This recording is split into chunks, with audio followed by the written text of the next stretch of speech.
Bismillahirrahmanirrahim. Assalamualaikum warahmatullahi wabarakatuh. Alhamdulillahi rabbil alamin wal aqibatu lil muttaqin wala udwana illa 'alal zalimin. Asyhadu an la ilaha illallah wahdahu la syarika lah wa asyhadu anna Muhammadan 'abduhu wa rasuluh alladzi la nabiyya ba'dah. Allahumma salli wa sallim wa barik ala Sayyidina Muhammad wa ala alihi wa sahbihi ajma'in. Allahumma anfa'na bima 'allamtana wa 'allimna ma yanfa'una wa zidna ilman. Semoga Allah senantiasa menjadikan ilmu-ilmu yang ada pada diri kita menjadi bermanfaat, memberikan kita ilmu-ilmu yang bermanfaat, dan semakin banyak usia kita, semakin banyak umur kita, semakin banyak pula ilmu yang ada pada kita. Amin ya Allah ya Rabbal Alamin. Bapak dan Ibu, melanjutkan dari sesi tanya jawab di Selasa kemarin, yang pada awalnya saya akan melanjutkan hanca kaji kita, namun ternyata hanca kaji kita dengan pertanyaannya masih ada jeda. Jadi sepertinya kita lanjutkan dulu ya, menjawab dari daftar pertanyaan yang telah diajukan oleh Bapak dan Ibu. 2 pertanyaan telah kita selesaikan ya. Selanjutnya sekarang bismillahirrahmanirrahim masuk ke pertanyaan yang ketiga. Pak Ustadz, bolehkah saya tidak melakukan sujud tilawah setelah baca ayat terakhir di surah Al-Alaq ketika sholat karena dirasa tanggung mau ruku? Ya. Baik, ini pertanyaan tentang sujud tilawah. Kita mengetahui bahwa yang namanya sujud adalah posisi terdekatnya hamba dengan Allah Subhanahu wa taala. Maka kata Rasulullah, kalau kita lagi sujud, fa'akthiru ad-du'a, perbanyaklah doa. Kenapa? Karena memang lagi dekat-dekatnya kita dengan Allah Subhanahu wa taala. Ya. Bahasa lain kata para ulama, kita merendahkan diri di hadapan Allah, tapi kemudian menjadikan kita tinggi di hadapan Allah nantinya. Allahu Akbar. Nah, sujud yang biasa kita lakukan dalam sholat, ada juga sujud syukur yang sekarang sudah mulai banyak dilakukan oleh kaum muslimin di negeri kita. Pas ada rumah kaget Ibu ya, Bapak? Rumah kaget atau bedah rumah ya, bedah rumah. Yang ada cara bedah rumah saya pernah lihat, pas dibuka, pas lihat rumahnya berubah pada sujudnya. Itu boleh ya. Dan memang sangat direkomendasikan ketika kita mendapatkan kabar yang membahagiakan buat kita. Silakan sujud syukur ya. Dan sujud syukur dilakukan di luar sholat. Ya.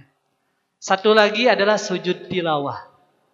Sujud tilawah adalah sujud yang dilakukan ketika kita membaca Al-Quran. Setidaknya ada 15 tempat yang membuat kita perlu melakukan sujud tilawah. Ya. Di antaranya yang barusan ditanyakan adalah di akhir surah Al-Alaq. Ya. Insya Allah nanti mungkin kita akan perkuat kembali. Ya. Di Al-Alaq ini sebaiknya juga kita lakukan. Kenapa sebaiknya kita lakukan? Awal sejarahnya begini Bapak Ibu. Adalah ketika Bapak kita diciptakan oleh Allah, kemudian Allah memerintahkan kepada para malaikat, wa idz qulna lil malaikati isjudu li adama fasajadu illa iblis aba wastakbara wa kana minal kafirin. Aku perintahkan, kata Allah kepada para malaikat, untuk bersujud kepada Adam. Maka fasajadu, para malaikat semuanya sujud. Illa iblis. Iblis mah gak mau sujud. Katanya alasannya, karena kalau sujud hanya untuk Allah. Padahal sujud ke Adam ini perintah Allah. Ya. Iblis berlaku abai, menolak, dan kemudian sombong. Nah, sehingga dengan wasilah iblis tidak mau bersujud kepada Nabi Adam, maka akhirnya secara singkat ceritanya iblis diusir dari surga selama-lamanya. Nah, kemudian terkait dengan sujud tilawah ini, maka ungkapan iblis ya atau ungkapan syaitan yang terkait dengan sujud tilawah ini adalah apa yang Rasulullah sabdakan. Idza qara'a ibnu Adam as-sajdah fasajada i'tazala asy-syaitan yabki yaqulu ya waili umira ibnu Adam bis-sujud fasajada falahu al-jannah wa umirtu bis-sujud fa abaitu faliya an-nar. Ketika dibacakan Ibnu Adam, siapa Ibnu Adam teh?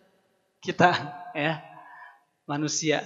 Ketika dibacakan Ibnu Adam as-sajdah, ayat-ayat sajdah yang diantaranya adalah di akhir surah Al-Alaq. Apa bunyinya teh? Fasjud waqtarib, ya itu ayat yang ke-19-nya.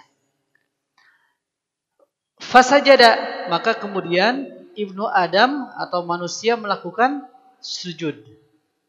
I'tazala asy-syaitan. Nah, kalau kemudian kita menemukan ayat sajdah dan kita sujud, maka syaitan akan pergi menjauh. Yabki, sambil menangis. Yaqulu, kemudian si syaitan, si iblis berkata, ya waili, celaka diriku, celaka diriku. Ibnu Adam disuruh sujud, mereka sujud. Falahu al-jannah, maka bagi mereka surga. Dan aku telah diperintahkan untuk bersujud, aku abai dengan perintah tersebut. Maka bagiku adalah neraka. Nah, ini yang menjadikan motivasi kenapa kita perlu melakukan sujud ketika kita menemukan ayat-ayat sajdah. Hukumnya apa? Hukumnya memang tidak wajib. Hukumnya sunnah muakkadah. Sangat direkomendasikan. Karena di sini ada sinyal di hadis yang barusan dibacakan bahwa barang siapa yang banyak-banyak bersujud terkhusus dalam sujud tilawah, maka insya Allah itu akan menjadikan kita menjadi ahli surga. Bapak Ibu hoyong ke surga? Nah, salah satu caranya ini. Ketika kita menemukan ayat-ayat sujud, sujud. Gitu. Dan sikap kita kepada syaitan, jangan membuat syaitan berbahagia. Sudah sangat sering kita membuat bahagia syaitan dan iblis. Maksiat yang kita lakukan, kelalaian yang kita lakukan, abainya kita terhadap perintah-perintah Allah, itu semua telah membahagiakan syaitan. Maka selanjutnya yang perlu kita lakukan, kita perlu menjadikan syaitan-syaitan itu banyak nangis. Caranya, ketika menemukan ayat sujud, bersujudlah. Ya.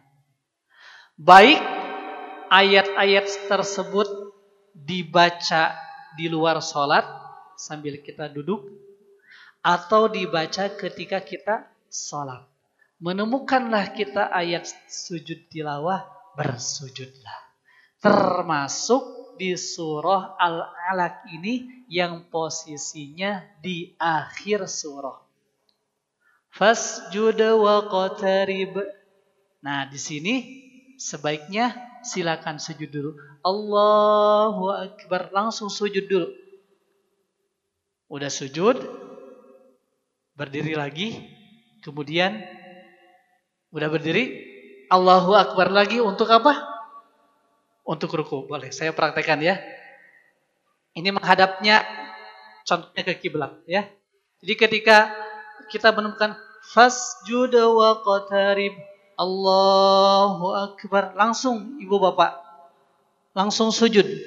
Ya, langsung sujud. Langsung sujud sekali, kemudian Allahu Akbar, berdiri kembali. Ya, setelah berdiri dalam posisi yang yang sudah normal, takbir lagi, Allahu Akbar, untuk melakukan ruku. Seperti itu, ya, praktek sujud tilawah ketika di surah Al-Alaq dalam salat. Kalau di luar salat, langsung saja, ya. Dan ketika kita akan melakukan sujud, tidak mesti pakai takbir dulu kalau di luar salat. Kalau di dalam salat, pakai takbir dulu. Ibu bapak ada yang pernah haji dan umrah kan ya? Nah kalau subuh di Masjidil Haram, Masjid Nabawi, subuh hari Jumat, biasanya yang dibaca tuh di rakaat pertama surah As-Sajdah. Di sana ada ayat sujud. Banyak di antara jamaah kita yang ketika imam membacakan ayat sujud kemudian Allahu Akbar, ya. Imam melakukan sujud, kita naon? Ruku. Tiba-tiba udah pas kita ruku aja tiba-tiba Allahu Akbar. Nah, Allahu Akbar deh, udah sami Allah. Ternyata kita yang salah, ya. Nah, ini perlunya kita menambah pengetahuan sendiri, ya. Kalau Allah rezekikan kita umroh, haji, itu memang di sana biasa. Ya, walaupun juga di negeri kita perlu juga kita membiasakan kalau hari Jumat ketika subuhnya rakaat pertama membaca surah As-Sajdah, rakaat kedua membaca surah Al-Insan. Ini yang biasa Rasulullah lakukan ketika sholat subuh hari Jumat. Sanes eta deui. Subuh ayeuna aduha sareng asyarahu al-ikhlas bahkan. Subuh besok gitu lagi. Subuh besoknya gitu lagi. Terus we itu lagi. Emang Al-Qur'an teh sakitu-kituna unggul. Al-Qur'an teh dari Al-Fatihah sampai An-Nas. Nah, Bapak Ibu, semuanya tuh silahkan dibaca dalam sholat. Ya. Jangan tiba-tiba kalau kita lagi bermakmum tiba-tiba ada imam yang baca, contohnya ini mah ya. Baca gini. Walladzina yutawaffawna minkum wa yadharuna azwajan yatarabbasna bi anfusihinna arba'ata ashhurin wa 'ashra. Jangan sampai dalam otak atau dalam hati kita, ya teh imam teh maca naon? Al-Qur'an mah eueuh eta. Ya.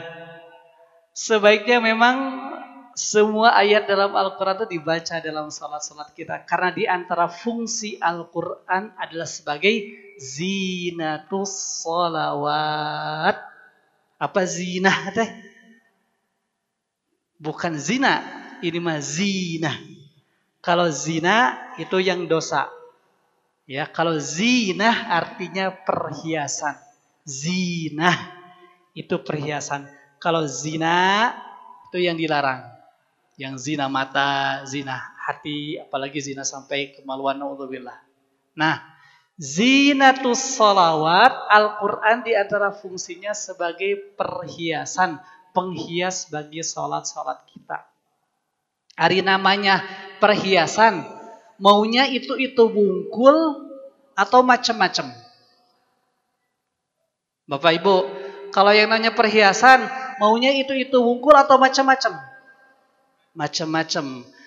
Mau yang pendek-pendek, kecil-kecil, apa yang panjang-panjang, yang bagus-bagus, yang banyak-banyak? Macam-macam dan banyak-banyak. Berarti apa? Berarti kalaupun memang kita pun juga suka dengan perhiasan yang macam-macam, banyak, ya, apalagi gede-gede, ya, kan lumayan tah. Mas sakilonya digantungkan. Kan indah ya kalau memang macam-macam. Allahu Akbar. Begitupun sholat kita. Kalau sholat-sholat yang kita lakukan, terutama dalam sholat yang 3 waktu di malam hari, yang suaranya dijaharkan, ya, yang dibaca itu macam-macam. Masya Allah. Itu jadi penghias bagi sholat-sholat kita. Bukan iya mah maghrib eta, isya eta, subuh eta deui. Bahkan cenah kulhu deui. Ya. Nas gitu Bapak Ibu ya, Masya Allah. Kalau kita sudah terbiasa membaca Al-Quran dalam salat-salat kita, apalagi memang macam-macam seperti itu, insya Allah nanti kita akan menemukan banyak sekali sujud-sujud tilawah dalam salat kita. Ya, gimana bacanya? Bacanya minimal seperti, bacaan sujudnya minimal seperti Bapak Ibu melakukan sujud. Subhana rabbiyal a'la. Atau Subhana rabbiyal a'la wa bihamdi. Baca 3 kali boleh. Atau Subhanakallahumma rabbana wa bihamdika Allahumma gfirli. Boleh. Atau Subuhun Quddusun Rabbuna wa Rabbul Malaikati Warruh. Atau ini yang lumayan ini ya. Sajada wajhiya lilladzi khalaqahu wa sawwarahu wa syaqqa sam'ahu wa basarahu bihaulihi wa quwwatihi wa tabarakallahu ahsanul khaliqin. Nah, ini yang paling keren. Hafal yang barusan? Nanti kita hafalin ya. Itu yang paling keren. Silakan Bapak Ibu lakukan sujud tilawah dalam sholat, termasuk yang di ala-alak ini ya, dalam rangka kita membuat nangis syaitan. Kedua, ini adalah salah satu ikhtiar kita agar kita dimasukkan oleh Allah ke dalam surganya. Begitu ya. Wallahu a'lam. Nampaknya satu pertanyaan saja dulu yang bisa kita bahas ya, karena memang waktunya sudah cukup siang. Semoga bisa kita amalkan dalam keseharian kita. Amin ya Allah ya Rabbal Alamin. Subhanakallahumma wa bihamdika asyhadu an la ilaha illa anta astaghfiruka wa atubu ilaik. Assalamualaikum warahmatullahi wabarakatuh.